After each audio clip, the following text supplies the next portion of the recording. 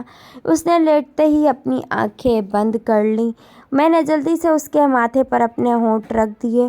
وہ کچھ دیر یوں ہی پڑا رہا اور پھر چلا گیا۔ وہ دن گزر گیا۔ اس جیسے کئی دن گزرنے لگے۔ کبھی کبھی میں تنگ آ جاتی تھی۔ روز جب میں جاگتی تو میرے نئے کپڑے اور ناشتہ دروازے پر پڑا ہوتا۔ میں روز دلہن بنتی اور اپنے سسر کے بستر کے قریب بیٹھ جاتی۔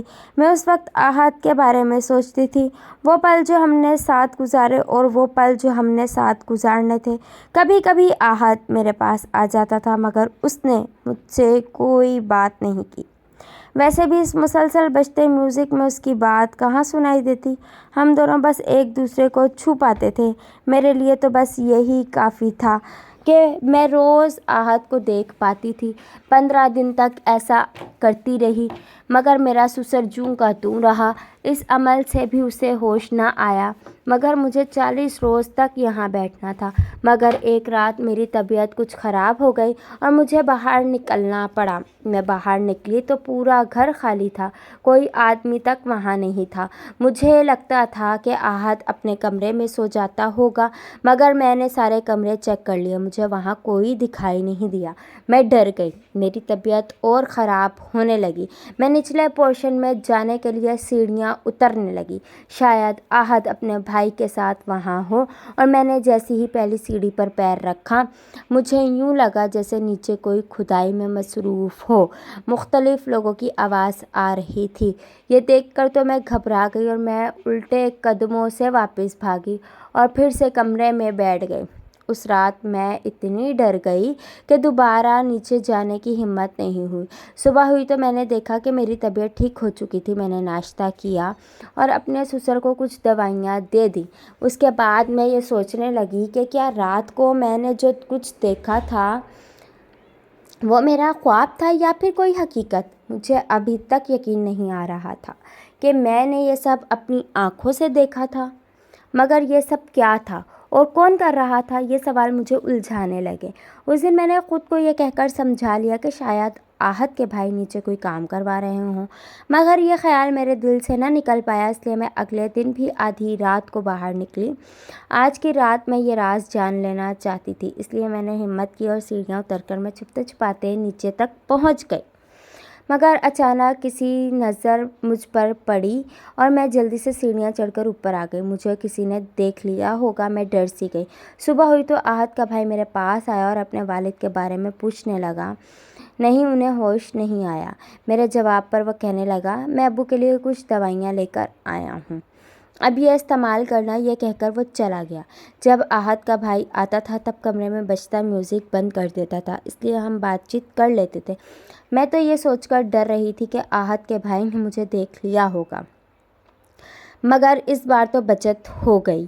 اس دن کے بعد میں کئی دن تک باہر نہیں نکلی، مگر میرا تجسس عروج پر تھا۔ میں چاہتی تھی کہ جلد از جلد اس راز سے پردہ اٹھ جائے کہ نیچے والے پورشن میں کیا ہو رہا تھا۔ پھر ایک رات میں ہمت کر کے پھر سے گئی، اور جو کچھ میں نے دیکھا وہ مجھے حیران کرنے کے لیے کافی تھا۔ ایسا لگ رہا تھا کہ اس کمرے میں جہاں کھدائی کی جا رہی تھی وہاں کوئی خزانہ دفن تھا۔ میں اس رات جلدی سے اپنے کمرے میں آئی اور پہلی بار اپنا موبائل اٹھایا اور ایک نمبر ڈائل کرنے لگی۔ کچھ دیر بعد پولیس کی ایک وین احد کے گھر پہنچ چکی تھی، جبکہ احد کے بھائی کو ہتھ کڑی لگ چکی تھی۔ احد کو یہ اطلاع ملی تو وہ بھاگتا ہوا آیا اور اپنے بھائی کو اس حالت میں دیکھ کر مجھ پر برس پڑا۔ یہ تم نے کیا کیا ہے؟ یہ سن کر میں نے اس سے کہا، تم بہت معصوم ہو، لیکن تمہارا بھائی بہت شاطر ہے، اس نے یہ سارا پلان بنایا تھا۔ نہیں، میرا بھائی ایسا نہیں ہے، وہ چلایا۔ مجھے پتا تھا کہ اسے میری بات کا یقین نہیں آئے گا، اس لیے میں نے سارے ثبوت اکٹھے کر لیے تھے۔ میں نے احد کو ساتھ لیا اور اپنے کمرے میں لے آئی، جہاں اس کے بھائی کے سارے کالے کرتوت جمع تھے۔ میں نے اسے بتایا، دراصل اتنی ساری دولت اور کاروبار دیکھ کر تمہارے بھائی کی نیت خراب ہو گئی اور اس نے اپنے والد کو دواؤں کی مدد سے مفلوج کر دیا تاکہ وہ تمہارا حصہ بھی ہڑپ کر لے۔ احد مجھے بے یقینی سے دیکھ رہا تھا۔ ایسا نہیں ہو سکتا، ایسا ہی ہے۔ تمہارے والد نے نچلے پورشن میں خزانہ دفن کیا ہوا تھا۔ جب تمہارے بھائی کو اس بات کا پتہ چلا تو اس نے فوراً یہ پلان بنا لیا کہ وہ یہ خزانہ نکال کر یہاں سے لے جائے گا اور اپنے والد کو مار کر اس سب کا مالک بن جائے گا، مگر اس کا پلان میری وجہ سے چوپٹ ہو گیا۔ اس نے تمہیں بھی بیوقوف بنا لیا مگر مجھے نہ بنا سکا۔ احد خاموش کھڑا تھا۔ لیکن تم نے یہ سب کیسے کر لیا؟ تم نے تو پولیس کی جاب چھوڑ دی تھی، وہ مجھ سے پوچھ رہا تھا۔ اس کی آنکھوں میں اب بھی بے یقینی تھی۔ میں نے جاب چھوڑی نہیں تھی، بلکہ چھٹیاں لے لی تھی۔ کل رات جب میں نے تمہارے بھائی کو کمرے کی کھدائی کرتے ہوئے دیکھا تھا تو مجھے اس کا سارا پلان سمجھ آ گیا۔ اس نے ہماری شادی کے لیے یہ شرط اس لیے رکھی تھی تاکہ میں اس میوزک والے کمرے میں بند رہوں اور یہ کبھی نہ جان پاؤں کہ نیچے کیا ہو رہا تھا۔ میں اگر عام سی لڑکی ہوتی تو کبھی اس کا پلان نہ جان پاتی، مگر میں پولیس میں تھی، مجھے اس کے پلان کا پتہ چل گیا۔ میں نے اس کے کمرے کی تلاشی لی تو مجھے سارے ثبوت مل گئے اور میں نے اسی وقت پولیس کو کال کر کے بلا لیا۔ اب تمہارے بھائی کو بہت لمبی سزا ہوگی۔ یہ سن کر احد پریشان ہو گیا۔ میں اس کے پاس گئی اور اس سے کہا، احد، تمہارا کوئی قصور نہیں، تم بے گناہ ہو۔ میں جلد تمہارے والد کا علاج کرواتی ہوں، دیکھنا وہ جلد ٹھیک ہو جائیں گے اور اب یہ سب دولت اور جائیداد بھی تمہاری ہے۔ تمہارے بھائی کو اس کے کیے کی سزا مل چکی ہے۔ اس نے تمہارے لیے گڑھا کھودا تھا مگر خود اس میں گر گیا۔ ایسے لوگوں کا انجام بہت برا ہوتا ہے۔ اور یوں ہم دونوں ہنسی خوشی رہنے لگے۔ اللہ حافظ۔